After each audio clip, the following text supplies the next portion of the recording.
Hey guys, so last month Google released not one but two Nexus devices for the first time. This is Google's latest flagship device manufactured by Huawei. As this is the first time Google has asked Huawei to manufacture a Nexus device, they have done a fantastic job. A lot of new changes on this device than any other Nexus devices we have seen in the past. Beauty of having a Nexus device, obviously, you'll be first in line to receive Android updates. So does this mean this is the king of Android? Let's find out in the full review. I'm a big fan of Nexus devices, and I have been using the Nexus 6P for the last few weeks, so I decided to do a full review on this product. Technically, this 6P is successor to last year's Motorola Nexus 6. The design of this phone is great. It feels pretty nice on the hand, and the body is made out of aluminum metal construction. It's actually a pretty thin phone for its size. Handling is not too bad, but personally, I have a hard time using it with one hand. So I feel like every time I want to send a text or something, I have to engage my second hand. The power button and the volume rockers are on the side of the phone. The power button has a little texture to separate itself from the volume rockers. And they're pretty tactile. The SIM card is on the left side of the phone, and we have the USB Type-C charging port located on the bottom and the headphone jack on the top. This black bar on the back of the phone houses the camera optics. The actual product rendering makes it look terrible, but using it doesn't look all that bad. I have been using it for the last 2 weeks. Most of the time I can't even tell the hump is there. When you set the phone flat on its back, it sits quite well. The back of the phone also houses the fingerprint sensor. This is the new fingerprint sensor. Google calls it Nexus Imprint. You can use it to unlock your phone or buy things from the Google Play Store.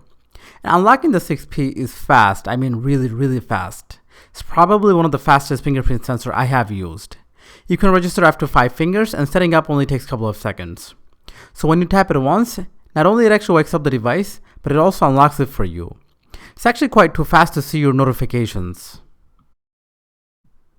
I actually like having the fingerprint sensor on the back of the phone. It's exactly where your index finger would rest. 6P comes in 3 color options: aluminum, frost, and graphite. I personally actually prefer the aluminum version. The 6P also comes in 3 storage options: 32, 64, and 128 gigabytes. If you're a power user, you should consider getting the 64GB version. The display on this phone is pretty decent. 6P is using the latest generation of Samsung Quad-Core HD AMOLED display with Gorilla Glass 4. The screen has a 2560x1440 resolution with 518 pixels per inch. It's not nearly as good as Samsung Note 5, but it's better than a lot of flagship devices out there. In outdoors, you should have no problem using it under direct sunlight. It doesn't get as bright as Samsung Note 5, but it's pretty decent. All around, it looks brighter and more colorful than any other Nexus devices we have seen, including the Motorola Nexus 6 from last year.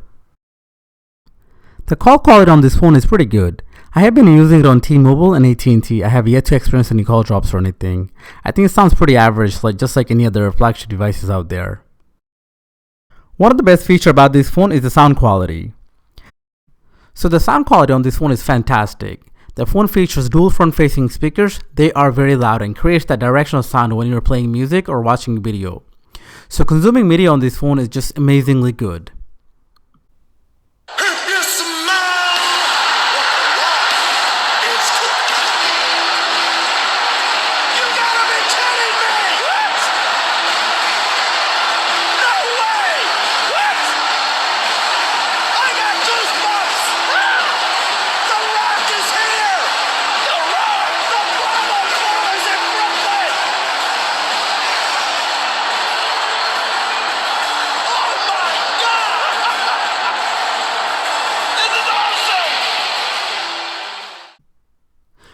Okay, performance is one of the highlighting features for this phone. 6P is built to be a cutting-edge phone, and the performance on this phone is buttery smooth.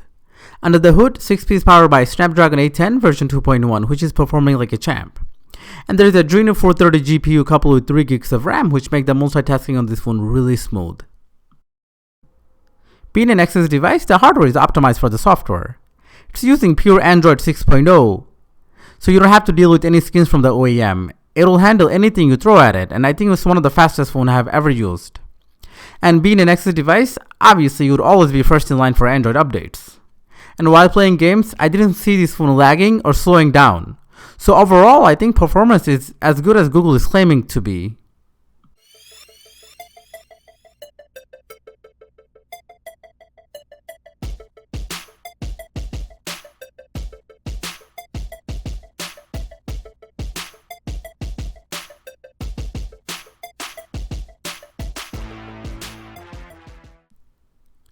Okay, so the best feature on this phone is the camera.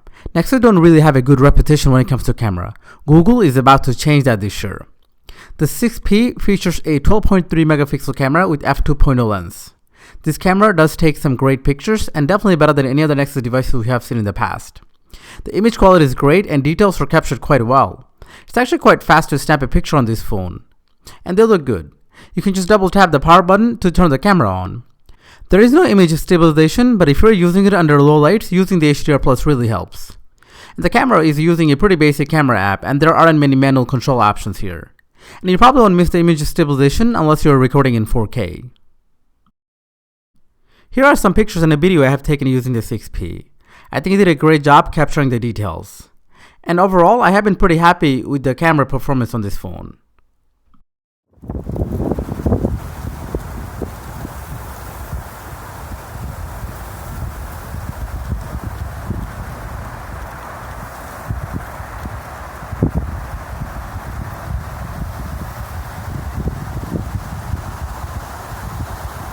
The front-facing camera features a 8 megapixel camera, and this phone takes some great selfie pictures. The battery life on this phone is pretty decent. 6P is featuring a 3450 mAh battery. I get roughly about 4 hours of screen on time, and I'm usually able to go full day with heavy usage and still come home with about 15-20% left. But if you're running low on juice, you can charge this phone fast. I mean really fast. I'm sure by now you know that this phone is using the new USB Type-C, which is a brand new charging port. Not only is it reversible, it's also capable of charging your phone really fast. I'm able to go 0 to 100% in about 90 minutes or so. In addition to having a great battery life, the standby time on this phone is what's impressive about it. This is one of the best features of Android Marshmallow called DOS. The goal is to preserve your battery while you're not using it. So if you leave your device overnight or at your desk during the day, you're probably only going to lose a couple of percentage. There is no wireless charging on this phone, which may be a deal breaker for some people, but I personally don't care as much since it offers the fast charging. Another brand new feature on this phone is the Google Now on tap. This is the next level of Google Now cards. It will recognize the text on your screen and give you cards based on that. So let's say if you're talking about a restaurant, movies, or music, it will give you cards based on what you have on your screen, which should ultimately make things easier for you to look up. But then again, it's still a new feature, so I think it's not quite consistent yet. Google will consistently be updating it to make it better. Another small but great feature of Android 6.0 is the individual app permission. You can now grant and remove app permission for any apps. So if you're using a note-taking app, you can now remove the camera and the GPS permission, or you can grant app permission as needed basis. Overall, I think 6P is a great phone. It's a great premium phone at a reasonable price point. The build quality, fast charging, fingerprint sensor are amazing on this phone. And of course, being a Nexus device, you'll always be first in line for Android updates from Google. Okay guys, that's it. Thanks for watching. This is the first video for this channel, so please click like and subscribe button. I'll be uploading more videos.